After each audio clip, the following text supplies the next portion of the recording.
Lamp के प्रकार।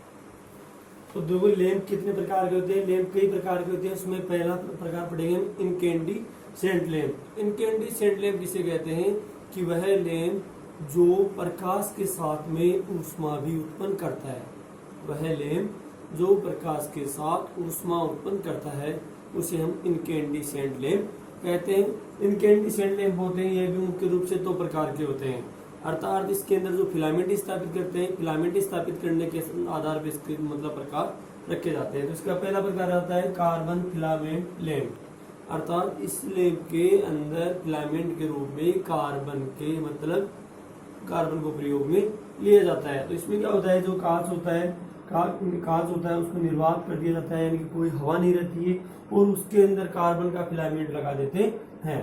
Carbon का फिलामेंट लगाने के दौरान क्या होता है, जब इसके अंदर विद्युत धारा सप्लाई दी जाती है तो ये क्या होता है, गर्म होता है, और गर्म होने के दौरान ऊष्मा उत्पन्न करता है और साथ में प्रकाश भी उत्पन्न करता है। तो यह बहुत कम प्रकाश देता है, यानी कि ये लैंप होता है वो सबसे कम प्रकाश उत्पन्न करता है। इसलिए इसका उपयोग किस कार्य में करते हैं, जैसे कि बैटरी चार्जिंग के लोड के रूप में, ऊष्मा विकिरण के रूप में इसका उपयोग किया जाता है। इस लैंप का जो ल्यूमन होती है, इस लैंप का 2.5 से लेकर के 4 ल्यूमन प्रति वाट होती है, यानी कि एक ल्यूमन के अंदर, यानी कि 1 वाट के अंदर इसके अंदर क्या होता है 2.5 से लेकर के 4 ल्यूमन अधिकतम होती है। ठीक है, और ये लैंप होता है, इस लैंप का उपयोग मतलब जैसे कि आपकी बैटरी चार्जिंग आदि के अंदर इसका उपयोग करते हैं। इसका जो कार्यकारी तापमान होता है वो कितना होता है, इसका कार्यकारी तापमान होता है 2000 सेंटीग्रेड तापमान होता है इसका।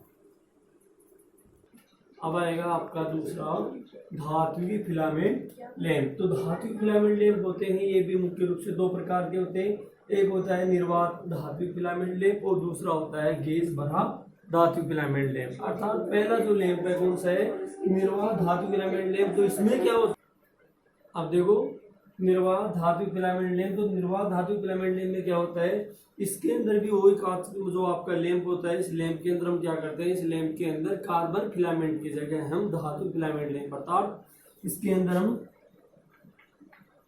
टंगस्टन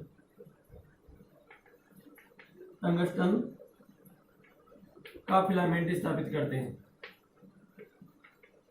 टंगस्टन का फिलामेंट स्थापित करते हैं, और टंगस्टन का फिलामेंट स्थापित करने के साथ में इसको हम क्या कर देते हैं, इस लैंप को मतलब हम निर्वात कर देते हैं। और निर्वात करने के साथ में अब इसको टंगस्टन प्रयोग करने के दौरान इसकी जो ल्यूमन क्षमता होती है वो थोड़ी बढ़ गई, जैसे कि उसकी कितनी थी 2.5 से लेकर के 4 ल्यूमन थी, और इसकी कितनी हो जाएगी 2.5 की जगह इसके अंदर हो जाएगी 8 से 10 ल्यूमन प्रति वाट। और इस लैंप का जो जीवन काल होता है, इस लैंप का जीवन काल आपका होता है 700 से 800 घंटे। इस लैंप का जीवन काल होता है 600 से 800 घंटे होता है। ठीक है, 600 से 800 तो कार्बन फिलामेंट का था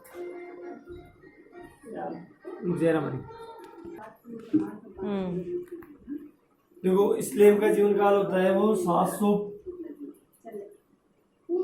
इस लैंप का जो जीवन काल होता है वो 750 घंटे से लेकर के 800 घंटे होता है। 750 से 850 घंटे होता है जीवन काल। इसका जीवन काल कितना होता है 750 से 800 घंटे जीवन काल होता है। और ये मतलब लैंप होता है वो 25 वाट में बनाया जाता है। और ये लैंप बहुत कम प्रकाश देता है, और बहुत कम प्रकाश देने के दौरान इस लैंप का प्रयोग हम क्या करते हैं, इस लैंप का प्रयोग हम जैसे सजावटी कार्य होते हैं, नाइट लैंप होता है, इसलिए इसको हम बोलते हैं पिग्मी लैंप भी बोलते हैं। इस लैंप को, इसको पिग्मी नाइट लैंप भी कहा जाता है।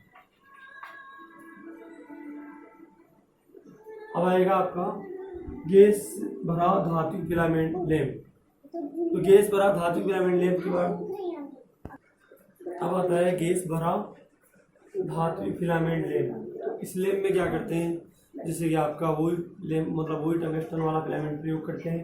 लेकिन इसमें क्या करते हैं, इस लैंप में आर्गन, नाइट्रोजन या फिर इसका मिश्रण भर दिया जाता है।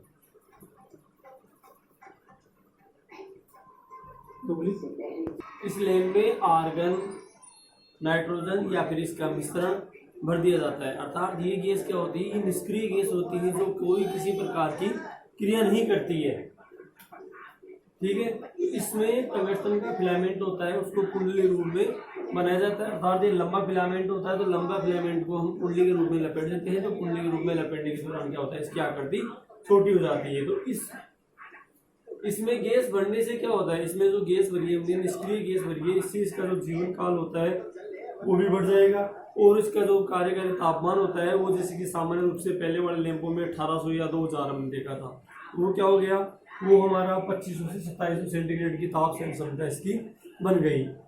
और इसका जो जीवन काल होता है वो कितना होता है, इस लैंप का जीवन काल होता है 1000 घंटे से 1200 घंटे होता है। और इसकी जो प्रति ल्यूमन क्षमता होती है, इसकी जो प्रति ल्यूमन क्षमता होती है वो 10 से 20 ल्यूमन प्रति वाट हो जाती है। अर्थात गैस बढ़ने के दौरान क्या हुआ, पहले कितना था, 8 से 10 था, लेकिन गैस बढ़ते इसमें क्या हो गया, गैस बढ़ने के दौरान इसकी जो ल्यूमन क्षमता होती है पहले से बिल्कुल दुगनी हो गई। कितनी हो गई, मतलब 10 से 20 ल्यूमन प्रति वाट हो गई। और इस प्रकार के लैंप का उपयोग सभी प्रकार की प्रकाश व्यवस्थाओं में प्रयोग करते हैं और इसीलिए इसको GLS लैंप के नाम से जानते हैं। अर्थात GLS का मतलब होता है जनरल लाइट सर्विस, सर्वाधिक प्रयोग किया जाने वाला लैंप होता है, मतलब GLS लैंप। जैसे कि जो बाजार में मिलता है हमें सबसे सस्ता होता है, सरलता से हर जगह उपलब्ध होता है, वो यही लैंप होता है GLS लैंप, जो धात्विक फिलामेंट लैंप, बड़ा गैस भरा फिलामेंट लैंप।